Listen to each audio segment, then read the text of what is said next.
Welcome back दोस्तों। Movie का नाम है V1 मर्डर केस और ये एक तमिल मूवी है। ये मूवी दिसंबर 2019 में रिलीज हुई थी और उसी तरह ये एक सस्पेंस थ्रिलर मूवी है। जिन लोगों को सस्पेंस मूवीज पसंद है पहले लाइक ठोको।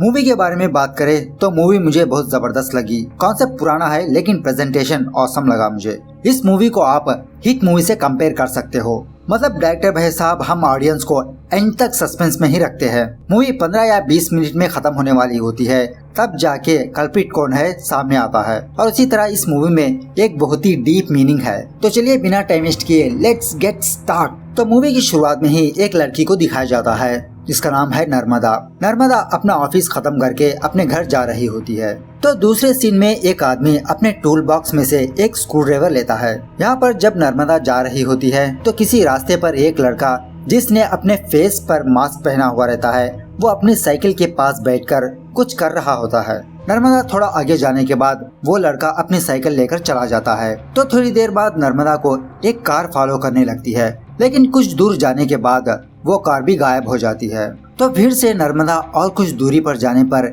एक आदमी इसको चोरी चुपके फॉलो करते रहता है, लेकिन थोड़ी देर बाद वो भी गायब हो जाता है कि तभी कोई अनजान आदमी नर्मदा के गले के पास वार कर देता है, जिसकी वजह से बहुत ब्लीडिंग होने लगती है। और उसी घायल हालत में नर्मदा रेंगती हुई अपने घर के पास जाती है।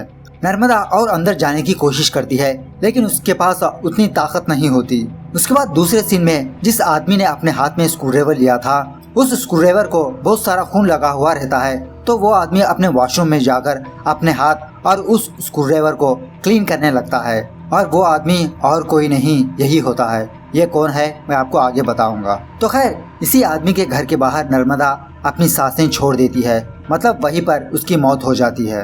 यहाँ पर ये सीन कट होता है। उसके बाद मूवी का टाइटल दिखाया जाता है। तो आफ्टर क्रेडिट्स एक आदमी को दिखाया जाता है जो एक सुनसान घर में धीरे धीरे जा रहा होता है। इस आदमी का नाम क्या है मैं आपको आगे बताऊंगा। उसी तरह वो आदमी एक रूम में जाता है जहाँ पर बहुत सारे कैंडल्स जलते हुए रहते हैं। वो सारा का सारा कमरा कैंडल से भरा हुआ रहता है। तो इसी तरह वो आदमी एक और रूम में जाता है जहाँ पर उसके सामने एक छोटी सी बच्ची दिखाई देती है। वो बच्ची इस आदमी को देखकर वहाँ से भागने लगती है। इसी तरह जाते जाते वो फिर से एक और रूम में आ जाता है जहाँ पर एक लड़की वायलिन बजाती रहती है। तो देखते ही देखते एक आदमी पीछे से आकर उस लड़की को गोली मार देता है कि तभी एक आदमी की आँख खुल जाती है और इसी का नाम है अग्नि। अग्नि एक फॉरेंसिक एक्सपर्ट है और अब तक अग्नि हिप्नोटिज्म में था, मतलब एक डॉक्टर इसका इलाज कर रही थी और हिप्नोटिज्म इसका एक पार्ट होता है। क्योंकि अग्नि को निक्टोफोबिया होता है, मतलब अंधेरे से डरना। जी हाँ, अग्नि को अंधेरे से डर लगता है। अग्नि जहाँ पर भी होता है वो 6 बजे के बाद अपने घर से बाहर नहीं जाता। इसके लिए अग्नि एक टाइमर भी सेट कर लेता है, मतलब हर एक दिन 5:30 बजे अग्नि की वॉच अलार्म बजाने लगती है। लेकिन इस ट्रीटमेंट में अग्नि का कोई इम्प्रूवमेंट नहीं होता। तो खैर वहाँ से अग्नि एक स्कूल आता है और एक बच्ची को ऑब्जर्व करने लगता है। वो बच्ची अपने स्कूल से बाहर आकर एक बैलून खरीद लेती है, लेकिन दूसरा एक छोटा बच्चा इसके हाथ से वो बैलून छीन लेता है। वो बच्ची मायूस वहाँ से जाने लगती है, लेकिन अग्नि ये चीज देख लेता है और एक बैलून खरीद के उस बच्ची के बैग को बांध देता है। ये बच्ची कौन है ऑफ कोर्स आपको आगे पता चलेगा। एक्चुअली अग्नि एक फॉरेंसिक एक्सपर्ट ही नहीं बल्कि एक मेंटोर भी है। मतलब अग्नि कुछ स्टूडेंट को क्राइम के बारे में क्लासेस देते भी रहता है कि तभी लूना अग्नि की कोलीग होती है या इसकी फ्रेंड होती है। इसके पास एक केस ले आती है और वो केस किसी और का नहीं नर्मदा का ही होता है जो पिछले सीन में मर्डर हो चुका था। लेकिन अग्नि इस केस को हैंडल नहीं करना चाहता बिकॉज ऑफ सम रीजंस, पता नहीं। लेकिन थोड़ी देर बाद अग्नि इंट्रोगेशन करने के लिए रेडी हो जाता है। इस तरह से ये दोनों 1 by 1 इंट्रोगेशन करना शुरू करते हैं। पहले ये दोनों इस आदमी को बुलाते हैं और इसका नाम है इम्बा, जो पिछले सीन में दिखाया गया था और ये और कोई नहीं नर्मदा का बॉयफ्रेंड होता है। तो इम्बा इन दोनों को अपनी स्टोरी बताने लगता है। इम्बा और नर्मदा ये दोनों पिछले 6 या 4 साल से लिविंग रिलेशनशिप में थे। इन दोनों में बहुत प्यार भी था, लेकिन इन दोनों में एक ही प्रॉब्लम थी और वो है मोबाइल फोन। मतलब इम्बा को पसंद नहीं था कि नर्मदा फोन यूज करे। फोन को लेकर हमेशा इन दोनों में झगड़ा चलते रहता है और उसी तरह इम्बा नर्मदा पर बहुत शक करने लगता है। नर्मदा के फोन को जिस किसी का भी मैसेज आता वो उसके बारे में पूछने लगता है। इसी तरह इन दोनों में एक दिन झगड़ा होकर इम्बा नर्मदा का फोन ब्रेक कर देता है, मतलब नीचे फेंक के तोड़ देता है। उसके बाद उसी दिन इम्बा नर्मदा को एक सड़क पर देखा था और सड़क पर ही ये दोनों झगड़ने लगे थे। तो बहुत अपसेट होने की वजह से इम्बा ऑफिस नहीं जाता। दिन के बीच में ही वो अपने घर आ जाता है और वहीं पर इम्बा को एक हैप्पी बर्थडे का ग्रीटिंग कार्ड मिलता है जो चंद सालों पहले नर्मदा ने इम्बा को गिफ्ट किया था। ये देखकर इम्बा को अपनी गलती का एहसास होता है और नर्मदा का प्यार याद आ जाता है और वो सोच लेता है कि आज के बाद से वो नर्मदा पर शक नहीं करेगा। तो सुबह में जो इन दोनों के बीच लड़ाई हुई थी, उसी लड़ाई के दरमियान एक कर्टन ब्रेक हो गया था। उसी कर्टन को फिक्स करने के लिए इम्बा स्क्रूड्राइवर लेता है। जब इम्बा उस कर्टन को फिक्स कर रहा होता है तो उसका हाथ जख्मी हो जाता है और वो अपने वॉशरूम में जाकर अपना हाथ और वो स्क्रूड्राइवर को क्लीन करने लगता है। यही मूवी के स्टार्टिंग में हमको दिखाया गया था। जब इम्बा अपना हाथ साफ करके बाहर आता है तो उसको अपने घर के बाहर घायल नर्मदा दिखती है और इम्बा फौरन भागते हुए नर्मदा के पास जाता है और उसे बहुत सॉरी कहने लगता है। लेकिन तब तक देर हो चुकी होती है। नर्मदा इम्बा के गोद में ही सांसें छोड़ देती है और यहाँ पर इम्बा इन दोनों को कहने लगता है कि नर्मदा की मौत की वजह मैं ही हूँ।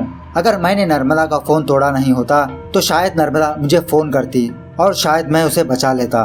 मैंने ही उसे मारा है। इस तरह से कहकर इम्बा रोने लगता है। उसके बाद लूना इम्बा से ये पूछती है, इतने साल लिविंग रिलेशनशिप में होने के बाद तुम लोगों ने शादी क्यों नहीं की?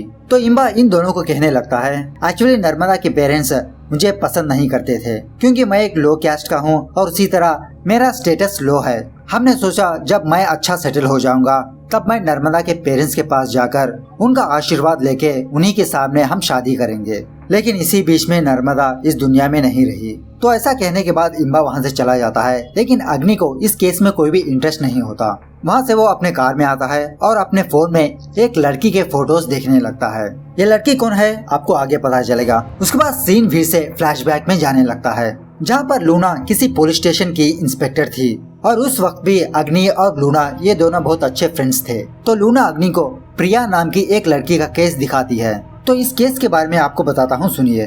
तो एक्चुअली हुआ ये, एक हफ्ते पहले पुलिस को किसी जगह पर प्रिया की लाश मिली थी। प्रिया को बहुत बुरी तरह से रेप करके उसको मार दिया था।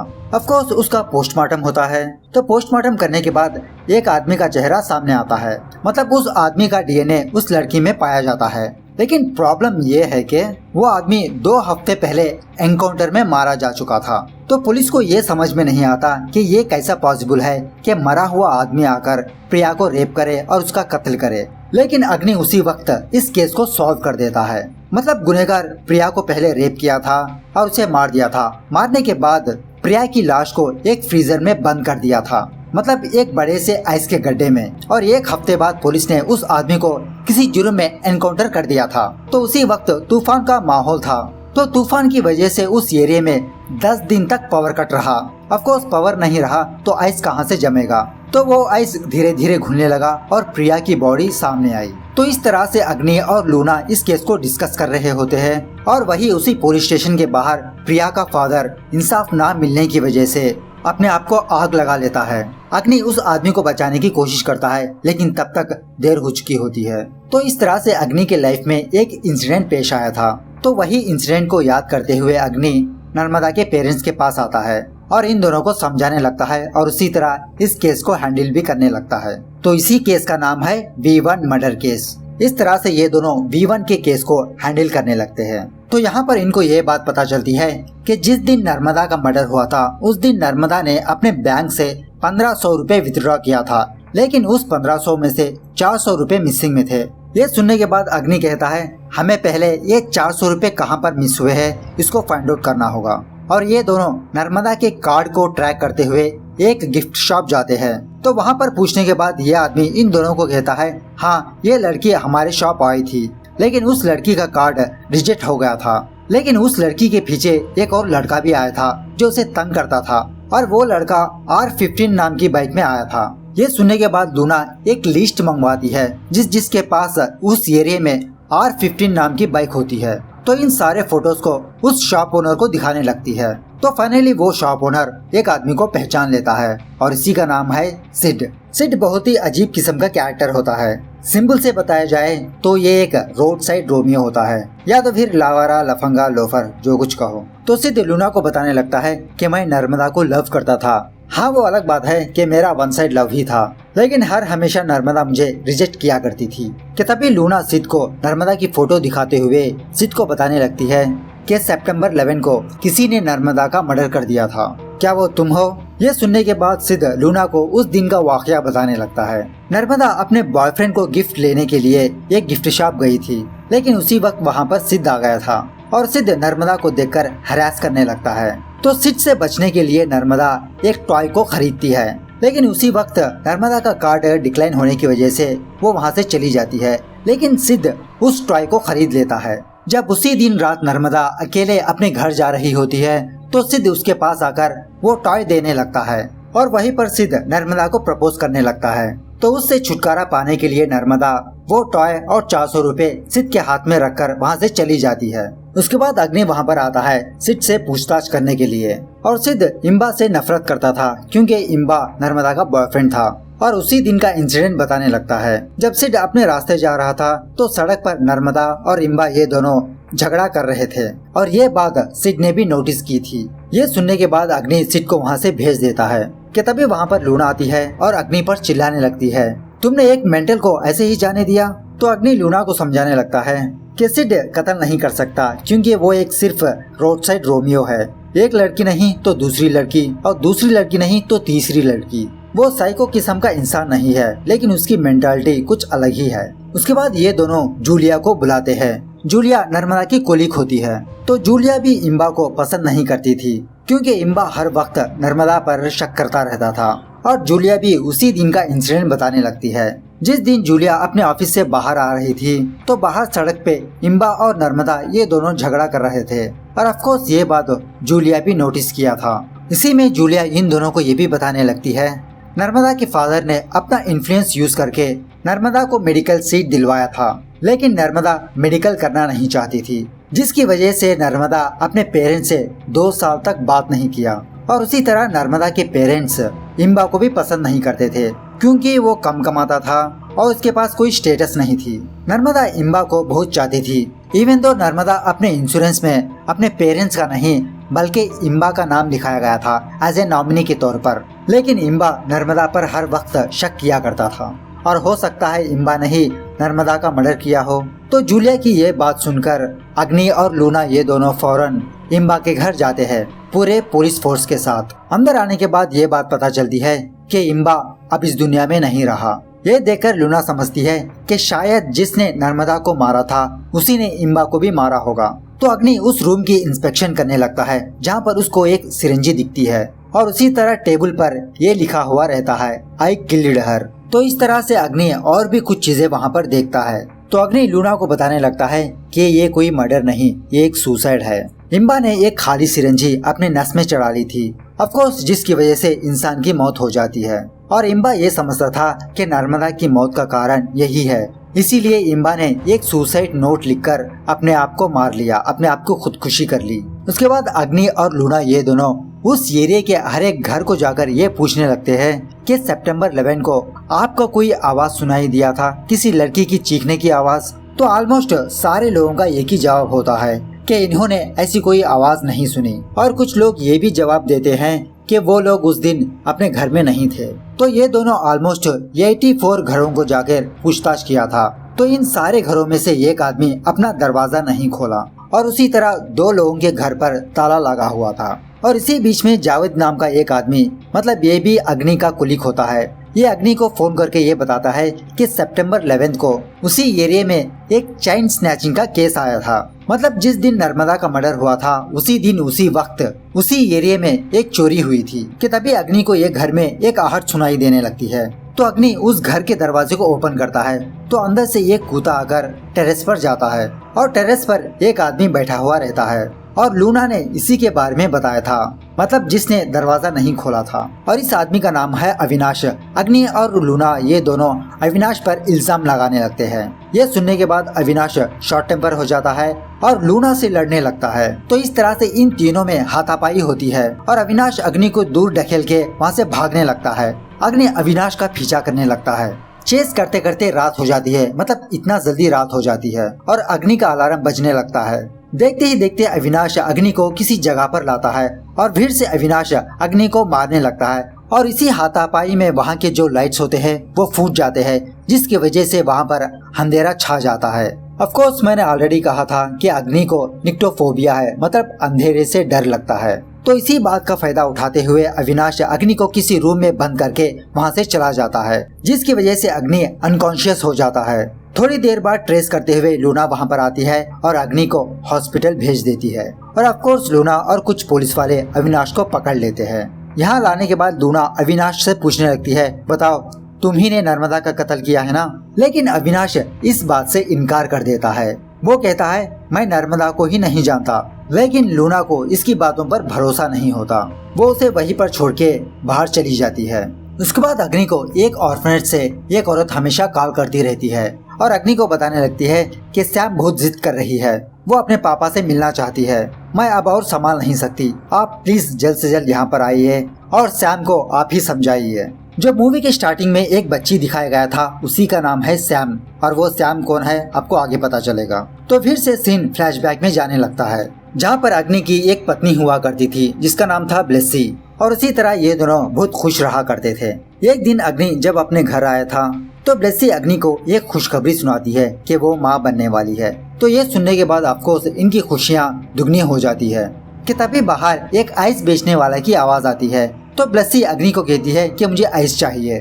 तो ब्लेसी आइस लेने के लिए नीचे जाती है कि तभी गन फायरिंग की आवाज आती है। ये सुनने के बाद अग्नि घबराते हुए नीचे आता है, लेकिन नीचे ब्लेसी की लाश मौजूद होती है और वहीं दूर पर ब्लेसी का फोन भी पड़ा हुआ रहता है जो वीडियो रिकॉर्डिंग में होता है। जब अग्नि अपनी नजरें घुमाकर दरवाजे के पास देखता है तो बाहर वो आइस वाला होता है। तो वो आइस वाला अग्नि को देखकर वहाँ से भागने लगता है। अग्नि उस आदमी को पकड़ने की कोशिश करता है, तो इसी चक्कर में उस आदमी का एक्सीडेंट हो जाता है और वहीं पर उस आदमी की मौत हो जाती है। तो अग्नि को ये इंसिडेंट और अपनी पत्नी का इंसिडेंट देखकर इसे निक्टोफोबिया हो जाता है, मतलब तभी से अग्नि को अंधेरे से डर लगने लगता है और अग्नि उसी वक्त अनकॉन्शियस फील करके बेहोश गिर जाता है। जब अग्नि को होश आता है तब लूना अग्नि को वो वीडियो क्लिप दिखाने लगती है जहाँ पर ब्लेसी को किसी ने भी नहीं मारा था। ब्लेसी मजाक से अपने हाथ में गन पकड़ी हुई थी। जब वो आइस लेने के लिए नीचे आ रही थी बाय मिस्टेकली वो गन फायर हो जाती है, जिसकी वजह से ब्लेसी की मौत हो जाती है और अग्नि उस आइस वाले के बारे में पूछने लगता है। तो लूना अग्नि को बताने लगती है कि तो वो सिर्फ डर के मारे वहाँ से भाग रहा था, लेकिन एक्सीडेंटली उसका एक्सीडेंट हो गया। तो अग्नि लूना से पूछता है कि उस आदमी की कोई फैमिली है। तो लूना अग्नि को बताने लगती है कि उस आदमी की एक बच्ची है और उसी का नाम है सैम, और सैम को अच्छा फ्यूचर देने के लिए अग्नि ऑर्फनेज में छोड़ा है और बेचारी सैम को पता नहीं कि उसके फादर अब इस दुनिया में नहीं रहे। उसके बाद अग्नि का सुपीरियर ये कंक्लूड करता है कि अविनाशी मर्डरर है, लेकिन अग्नि को इस बात से सहमत नहीं होती। उसका दावा है कि सच कुछ और ही है। तो इसी में अग्नि को जावेद की बात याद आती है, वो चैन स्नैचिंग की बात, और इसी के बारे में पूछने के लिए अग्नि और लूना ये दोनों उस औरत के पास जाते हैं जिसका चैन चोरी हो गया था। तो ये औरत उन दोनों को बताने लगती है कि सितंबर 11 को जब ये और उसका बच्चा अपने घर जा रहे होते हैं तो सडनली एक लड़का साइकिल में आकर उस औरत के गले में से चैन निकाल के भाग गया। तो अग्नि उस औरत से साइकिल का हुलिया बताने के लिए कहता है, लेकिन वो औरत अग्नि से कहती है मैंने उस साइकिल को ऑब्जर्व नहीं किया। लेकिन तभी उस औरत का बच्चा उस साइकिल का हुलिया बताने लगता है। ऑफकोर्स बच्चा है, साइकिल या गाड़ी पर पहले ध्यान जाता है। उसके बाद अग्नि और लूना ये दोनों साइकिल ट्रेन पहुंच जाते हैं जहां पर साइकिल रेस का ट्रेन किया जाता है। जब अग्नि वहां के बच्चों से पूछताछ कर रहा होता है तो एक बच्चा वहां से भागने लगता है, लेकिन अग्नि और लूना उस बच्चे को पकड़ लेते हैं और उसे इंट्रोगेशन रूम ले आते हैं। एक्चुअली वो बच्चा एक वीआईपी का लड़का होता है और ऑफकोर्स ये बात उस वीआईपी को पता चल जाती है और गुस्सा होते हुए वो पुलिस स्टेशन आता है और अपने बच्चे को ले जाने लगता है। लेकिन अग्नि यहाँ पर एक छोटी सी चाल चलता है, मतलब एक झूठी चेन उस लड़के के जेब में डाल देता है, जिसकी वजह से वो वीआईपी अपने बच्चे को छापड़ लगाकर वहाँ से चला जाता है। और वो लड़का इन दोनों को बताने लगता है कि एक्चुअल से इसे अपने फ्रेंड्स को पार्टी देनी थी। तो ये लड़का अपने घर में पैसे पूछता है, लेकिन इसके पेरेंट्स मना कर देते हैं, जिसकी वजह से ये लड़का चोरी करने पर उतर आया। उस दिन रात जब ये लड़का चोरी करके भाग रहा था तो इसकी साइकिल से एक आदमी की टक्कर हो जाती है, जिसकी वजह से उस आदमी के ग्लासेस टूट जाते हैं। लेकिन वो लड़का घबराते हुए अपनी साइकिल लेकर वहाँ से भाग जाता है। उसके बाद वो लड़का अग्नि और लूना को इन दोनों को वो स्पॉट दिखाता है जहाँ पर इसकी टक्कर हुई थी और सच में वहाँ पर कुछ ग्लासेस के टुकड़े मिलते हैं और इन टुकड़ों को फॉरेंसिक लैब भेज दिया जाता है। तो बाद में पता चलता है कि वो ग्लास, वो स्पेट्स और किसी के नहीं, अविनाश के ही है। मतलब केस फिर से घूम फिर के अविनाश के पास आकर ही रुकता है, लेकिन फिर भी अग्नि को कहीं पर शक होता है। उसके बाद अग्नि सैम को लेने के लिए ऑर्फनेज जाता है, क्योंकि सैम बहुत जिद कर रही थी वो अपने पापा से मिलने के लिए। तो अग्नि सैम को अपने घर लाने के लिए डिसाइड हो जाता है। तो रास्ते में अग्नि सगी के पास जाता है। सगी अविनाश की पड़ोसन, और अविनाश के बारे में पूछताछ करने लगता है। और इसी में अग्नि एक डायरी को लेकर एक चाल चलता है जिसमें सगी फंस जाती है, पकड़ी जाती है। तो बाद में सगी अग्नि को बताने लगती है कि एक्चुअली अविनाश एक पागल किस्म का इंसान है, मतलब उसे कुछ दिमागी बीमारी है और मैं उसकी डॉक्टर हूँ और वो मेरा पेशेंट है। मैं हमेशा उसे चेकअप करती रहती हूँ। अब चूंकि एक मर्डर केस का मामला है तो मैं फंसना नहीं चाहती, इसीलिए मैं इस बात से इनकार कर दिया था। कि तभी वहाँ पर अविनाश आता है और इन दोनों की बातें सुन लेता है। तो ये सुनने के बाद अविनाश सगी को मारने लगता है, लेकिन अग्नि अविनाश को रोकने की कोशिश करता है। लेकिन पागल अविनाश अग्नि की कार लेकर भागने लगता है, जिसमें सैम होती है, मतलब वो बच्ची होती है। तो इस तरह से फिर से चेस करते हुए रात हो जाती है, इसकी जात का अंडा मारूं। तो इसी चेजिंग में अग्नि जख्मी भी हो जाता है, उसके सर पर चोट आती है। तो अविनाश सैम को लेकर अपने फार्म हाउस आता है, लेकिन अग्नि भी अविनाश का पीछा करते हुए वहाँ पर आ जाता है। ऑफ कोर्स वहाँ पर अंधेरा होता है तो इसकी फटने लगती है। अंदर आने के बाद फिर से इन दोनों में बहुत हाथापाई होती है, लेकिन इस बार अग्नि अविनाश को बेहोश कर देता है और उसी वक्त लूना भी वहाँ पर आती है। तो अब जाके अग्नि का वो निक्टोफोबिया दूर हो जाता है। मतलब अग्नि ने हिम्मत करके उस घर में एंटर किया और इसकी हिम्मत के सामने इसका फोबिया दूर हो जाता है। लेकिन अविनाश मर्डरर नहीं है।